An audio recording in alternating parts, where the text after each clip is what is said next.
Friends, आज हम बात करेंगे दीपक चोपड़ा के एक सर्वे के बारे में, एक केस स्टडी के बारे में, एक बहुत बड़े के एक्सपेरिमेंट के बारे में। उन्होंने दीपक चोपड़ा जो वो हस्ती है लॉ ऑफ अट्रैक्शन के फील्ड में, मैनिफेस्टेशन के फील्ड में, दुनिया को एक अलग विजन दिखाया है। ये इंडियन आदमी जो यूएस में जाके इतना बड़ा काम किया है, जो लॉ ऑफ अट्रैक्शन को एक अलग मुकाम पे लाके रख दिया है दीपक चोपड़ा ने। उनकी बहुत सारी किताबें पढ़ने के बाद बहुत अच्छा ज्ञान मिलता है उससे। और एक ये उनकी किताब में ऐसा एक एक्सपेरिमेंट दिया गया है, उन्होंने किया है। वो एक्सपेरिमेंट अगर हम जानेंगे तो हमें समझ में आएगा कि लॉ ऑफ अट्रैक्शन किस लेवल तक इंपैक्ट करता है। तो उसमें ये एक्सपेरिमेंट के बारे में हम बात करेंगे कि उसमें 2 चूहों का ग्रुप बनाया गया है। 5 चूहे इधर, उधर 5 चूहे उधर, ऐसा करके उनको चूहों को एक रखा गया, एक स्पेस, उनको एक जगह पे रखा गया। और उनको जो एक ग्रुप था उनको खाना ऐसे फेंक के दिया जाता था, और दूसरे भी जो ग्रुप था उनको खाना देने से पहले उनके जो खाना बनाने वाले थे उनके प्यार से उस चूहों के सर पे ऐसे ऐसे जैसे माँ अपने बच्चों को ऐसे सहलाती है, वैसे उनको ऐसे सहला के उनको खाना दिया जाता था। एक ग्रुप को खाना फेंक के दिया जाता था और एक ग्रुप को खाना ऐसे खाना खाने से पहले उनको सहला के दिया जाता था। तो ये ऐसे 15 दिन करने के बाद में उसका इम्पैक्ट ऐसा हुआ, जो चूहों को सहला के खाना दिया जाता था उनके हेल्थ में, उनके इंटेलिजेंस में कुछ बेटर, एक बहुत बड़े मतलब एक अलग टैलेंट दिखने लगे। और उनकी जो हेल्थ थी वो बहुत अलग थी, उनको देखने में लग रहा था कि बहुत हेल्दी है ये लोग। और वही खाना जो उनको फेंक के दे रहे थे, जिन चूहों को फेंक के खाना दे रहे थे, वो दिन पे दिन थोड़ा सा उनकी हेल्थ में असर कम होना चालू हो गया। तो इससे दीपक चोपड़ा जी ने ये प्रूफ कर दिया इस दुनिया में कि जैसे भी हम एक भाव से किसी भी खाने को, हम अगर एक भाव से खाते हैं, उस खाना बनाने के समय में जो भाव रखा गया था और खाना देने के समय में एक भाव रखा गया था, और उसका इम्पैक्ट हमारे बॉडी पे पड़ता है, हमारे सोल पे पड़ता है, हमारे करियर पे, हमारे सबकॉन्शियस माइंड पे पड़ता है। तो जो चूहों को खाना देने से पहले सहला दिया जाता था और फिर वो खाना खाते थे, वही खाना खाते थे, सेम पावर का खाना खाते थे, उनके हेल्थ में ज्यादा बेटर, अच्छा हेल्थ दिखने लगा। और जो चूहों को फेंक के दिया जाता था, गलत भाव के साथ दिया जाता था खाना, वो चूहों के हेल्थ में कम ग्रोथ दिखाई देने लग गई और गलत इंपैक्ट दिया उनके बॉडी पे दिखने चालू हो गए। तो दीपक चोपड़ा जी ने ये बताया है कि अगर हम कोई भी खाना खाते हैं तो वो खाना जो बना रहा है और खाना हमको किस भाव से परोस रहा है और हम उस खाने को कैसे भाव के साथ खा रहे हैं, हाँ, उसका हमारे बॉडी के साथ में, करियर के साथ में, हमारे लाइफ के साथ में, हमारे लॉ ऑफ अट्रैक्शन के साथ में बहुत बड़ा एक संबंध है।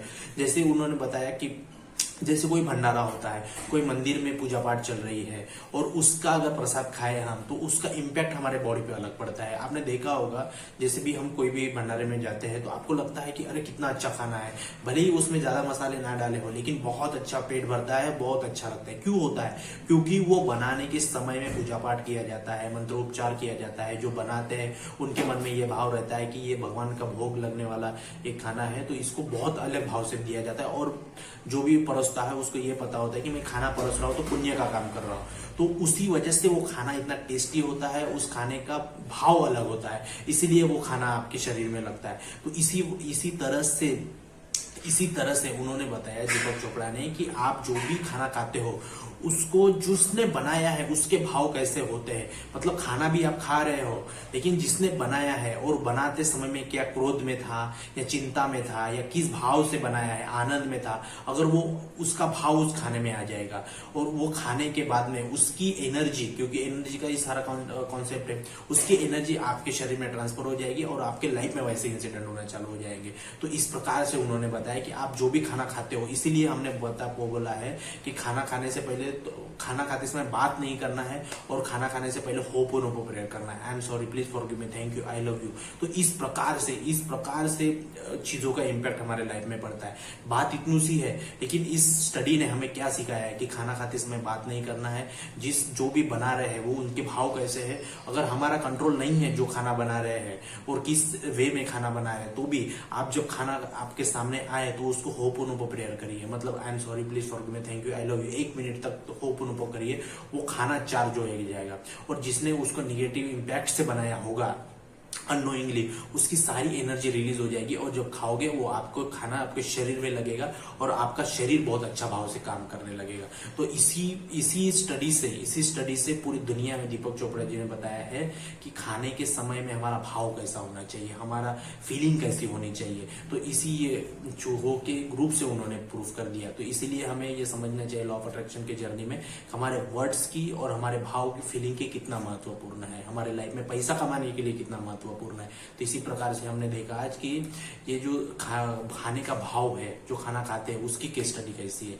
और मैं आपको बता रहा हूँ कल से 5 जून से मेरा वेबिनार आ रहा है 7 दिन का, वो आप ज्वाइन करिए। सिर्फ 333 में वो वेबिनार आ रहा है। 7 दिन का वेबिनार है, मनी हीलिंग वेबिनार है। उसमें अलग अलग चीजों पे हम बात कर रहे हैं, कुंडलिनी के ऊपर, विपස්සना के ऊपर, मनी के ऊपर, बहुत सारी चीजों पे, अलग थेरेपीज के ऊपर बात कर रहे हैं, मेडिटेशन के ऊपर बात कर रहे हैं, होपोनोपो प्रेयर के बारे में बात करने वाले हैं। उसमें सिर्फ 333 रुपए मैंने ये कोर्स डिजाइन किया है। कल शाम 7 बजे से चालू हो जाएगा, रजिस्ट्रेशन चालू हो गया है। आप जल्दी से जल्दी इस कोर्स को ज्वाइन करिए और अपनी लाइफ को चेंज करिए। तो थैंक यू वीडियो देखने के लिए, चैनल को सब्सक्राइब करने के लिए। जय हिंद, जय भारत।